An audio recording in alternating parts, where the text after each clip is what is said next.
जय हिंद। हमारा टॉपिक चल रहा है अभी हार्वेस्टिंग।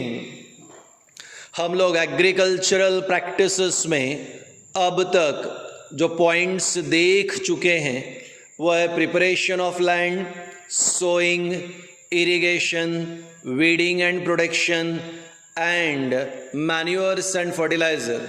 अब क्रॉप पूरी तरह तैयार हो गया, पूरा मैच्योर्ड हो गया। जब क्रॉप्स पूरे मैच्योर्ड हो जाते हैं तो क्या करना पड़ेगा? Harvesting, the process of cutting crop plants after its maturity.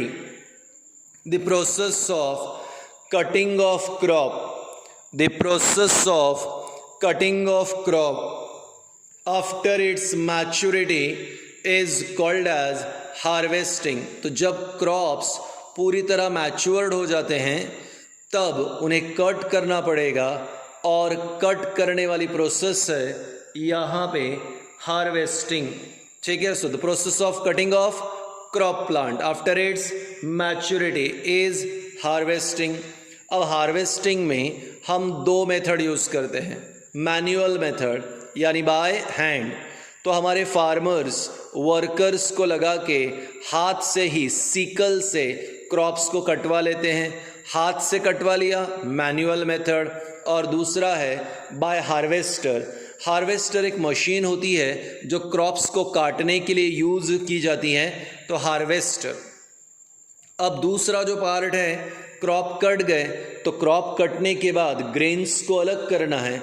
तो जब ग्रेन्स को यहाँ पे दूसरे सब्सटेंसेस से, मटेरियल से अलग करते हैं तो उसे थ्रेशिंग कहते हैं। So removal of chaff from grains is called as threshing. जब हम लोग हार्वेस्टिंग कर लेते हैं, चाहे जवार हो, सोयाबीन हो या यहाँ पे व्हीट हो, राइस हो, तो ग्रेन्स फ्रूट्स के अंदर बंद होते हैं। अब इन ग्रेन्स को लाइटर शैफ्ट से अलग करना पड़ता है। तो जिस मशीन से अलग करते हैं उस मशीन को थ्रेशर कहते हैं, और इस प्रोसेस को threshing. So process of removal of chaff, process of removal of chaff from grains is called as threshing. और जिस मशीन से थ्रेशिंग करते हैं उसे थ्रेशर कहते हैं। तो हार्वेस्टिंग, हार्वेस्टिंग के बाद थ्रेशिंग। अब कभी कभी यहाँ पे ग्रेन्स में बहुत सारे लाइटर पार्टिकल्स भी आ जाते हैं, तो फार्मर एक हाइट पर चढ़कर ग्रेन्स को ऊपर से छोड़ते हैं, जिससे हेवियर ग्रेन नीचे आ जाते हैं और लाइटर पार्टिकल्स दूर उड़ के चले जाते हैं। इस प्रकार अगर विंड की मदद से हम शैफ्ट को अलग करते हैं ग्रेन्स से, हवा की मदद से, विंड की मदद से ग्रेन्स और शैफ्ट को अलग करते हैं, that is called winnowing. Modern ज़माने में थ्रेशिंग और हार्वेस्टिंग एक साथ की जाती हैं। इसके लिए स्पेशल मशीन होता है जिसे कंबाइन हार्वेस्टर कहते हैं। कंबाइन हार्वेस्टर यानी एक ऐसी मशीन जिसमें हार्वेस्टर भी है और थ्रेशर भी है। तो जब हार्वेस्टर और थ्रेशर कंबाइन हो जाए तो उसे कंबाइन हार्वेस्टर कहते हैं। मैंने ऑलरेडी आपके लिए व्हाट्सएप ग्रुप पे फोटोग्राफ्स भेजे हैं। सो process of cutting of crop plant after its maturity क्या हो गया? हार्वेस्टिंग। कैसे करेंगे? हाथ से या machine harvester. Removal of chaff from grain, threshing. कैसे करेंगे? बाय मशीन, क्या? थ्रेशर। और removal of chef by the help of wind is called winnowing. तो इस प्रकार ग्रेन्स अलग होंगे, बैग में भर देंगे और फाइनली ग्रेन्स को स्टोर करना पड़ता है। और ग्रेन्स को स्टोर करने के लिए यूज़ होता है silos, grain bank, granaries, godown. इन सभी की फोटोग्राफ्स व्हाट्सएप ग्रुप पे भेजिए। सभी की फोटोग्राफ्स व्हाट्सएप ग्रुप पे भेजिए। बड़े बड़े सिलेंड्रिकल कंटेनर्स होते हैं, उन्हें साइलोज कहते हैं। ग्रेन बैंक होती है, गोडाउन्स होते हैं, ग्रेनरीज होती हैं, वहाँ पे ग्रेन्स को स्टोर किया जाता है। जब भी ग्रेन्स को स्टोर करते हैं तो दो बातों का ध्यान हमेशा देना पड़ता है कि यहाँ पर बायोटिक और अबायोटिक फैक्टर ग्रेन्स को डिस्ट्रॉय ना करे। तो हमें ग्रेन्स को प्रोटेक्ट करने के लिए, ग्रेन्स का प्रोटेक्शन करने के लिए हमें दो बातों का ध्यान देना है, biotic factor and abiotic factor. Biotic factor and abiotic factor. Living factor biotic, non living factor abiotic. Imagine करो अगर हमने किसी जगह पे ग्रेन्स को स्टोर किया है और वहाँ पे बहुत ज़्यादा बारिश का पानी आ रहा है, किसी जगह ग्रेन्स को स्टोर किया, वहाँ पे बारिश का पानी आ रहा है या ड्रॉप बाय ड्रॉप बारिश का पानी गिर रहा है, तो नेचुरल है बहुत ही सीवियर डैमेज होगा, बहुत प्रॉब्लम्स क्रिएट होंगी।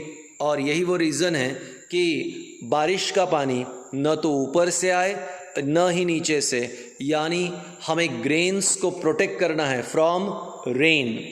बड़े बड़े गोडाउन्स में, ग्रेनरीज में, ग्रेन बैंक में बिल्कुल ध्यान दिया जाता है कि कहीं ऊपर से बारिश का पानी न गिरे, क्योंकि अगर बारिश का पानी ग्रेन्स पे गिरेगा तो ग्रेन्स सीवियरली डैमेज होंगे। उसी प्रकार टेम्परेचर, हमेशा ध्यान रखना है कि ग्रेन्स का हार्वेस्टिंग होने के बाद हमें ग्रेन्स को बहुत ही कड़ी धूप में हाई टेम्परेचर पर ड्राई करना है। ग्रेन्स जितने ज़्यादा ड्राई होंगे उतना ही लंबे समय के लिए वो स्टोर किए जा सकते हैं। ग्रेन्स जितने ज़्यादा ड्राई रहेंगे उतना ही लंबे समय के लिए वो स्टोर कर सकते हैं। इसलिए स्टोरेज के पहले ग्रेन्स को अच्छी तरह ड्राई करना है। स्टोरेज में ध्यान रखना है कि बारिश का पानी वहाँ पे न आए, अदरवाइज ग्रेन्स खराब हो जाएंगे। इतना ही नहीं, बायोटिक फैक्टर भी ग्रेन्स को डैमेज कर सकते हैं। गोडाउन, ग्रेनरी, ग्रेन बैंक में कई बार बायोटिक फैक्टर डैमेज कर सकता है। एग्जाम्पल इंसेक्ट, अगर ग्रेन्स के अंदर इंसेक्ट आ गया तो सीवियरली डैमेज करेगा। हमारे घर पे कभी कभी गेहूं में इंसेक्ट हो जाते हैं। हम लोग मराठी भाषा में उसे सोंडे कहते हैं। बारीक ब्लैक कलर के इंसेक्ट होते हैं सोंडे, ये हमारे ग्रेन्स को खराब करते हैं। इसलिए हमें इन ग्रेन्स को खराब होने से बचाना है फ्रॉम इंसेक्ट। इसके लिए इंसेक्टिसाइडल पाउडर आता है, बोरिक एसिड वगैरह आता है, हमें इन बैग्स पे, ग्रेन की बैग्स पे लगाना है ताकि वहाँ इंसेक्ट ना हो। उसी प्रकार पेस्ट, कभी कभी आपने देखा होगा चावल में छोटी छोटी इल्लियाँ तैयार हो जाती हैं, यानी पेस्ट तैयार हो जाते हैं। मम्मी कभी कभी इसमें नीम का पत्ता, बोरिक एसिड या कुछ टैबलेट्स डालती हैं जो इन पेस्ट को होने से रोकता है, पर फिर भी पेस्ट भी हमारे ग्रेन्स को खराब करेगा। तो इंसेक्ट भी ग्रेन्स को खराब कर सकते हैं, पेस्ट भी खराब कर सकते हैं। इसलिए जहाँ पे ग्रेन्स को स्टोर करते हैं, बैग के ऊपर इंसेक्टिसाइडल या पेस्टिसाइडल पाउडर लगा लेना चाहिए ताकि ग्रेन्स को इंसेक्ट या पेस्ट से बचा सके। अगर ग्रेन मॉइस्ट है, अगर ग्रेन प्रॉपरली ड्राई नहीं है, ग्रेन मॉइस्ट है, तो मॉइस्ट ग्रेन भी आराम से खराब हो सकते हैं बिकॉज ऑफ फंगस। अगर ग्रेन्स में मॉइस्चर है तो फंगल इन्फेक्शन हो जाएगा और फंगस के कारण ग्रेन्स खराब हो जाएंगे। इसलिए फंगस से बचाने के लिए ग्रेन्स को अच्छी तरीके से ड्राई करना चाहिए। और लास्ट और बहुत ही डेंजरस, रैट। भारत में सबसे ज़्यादा ग्रेन्स को अगर कोई डैमेज करता है तो वो रैट्स ही हैं। चूहों द्वारा पूरे भारत में लाखों टन अनाज खराब हो जाता है। इसलिए याद रखें, सबसे ज़्यादा डैमेज अगर कोई करता है तो रैट्स। रैट्स से बचने के लिए रैट किलिंग एजेंट या रैट ट्रैपर लगाना चाहिए ताकि चूहे गोडाउन्स में न रहें। फंगस से बचाने के लिए ग्रेन्स को अच्छी तरह ड्राई करना चाहिए। इंसेक्ट और पेस्ट से बचाने के लिए वहाँ पाउडर, इंसेक्टिसाइडल या पेस्टिसाइडल पाउडर लगाना चाहिए। बारिश से बचाने के लिए एक अच्छे रूफ का इंतज़ाम चाहिए।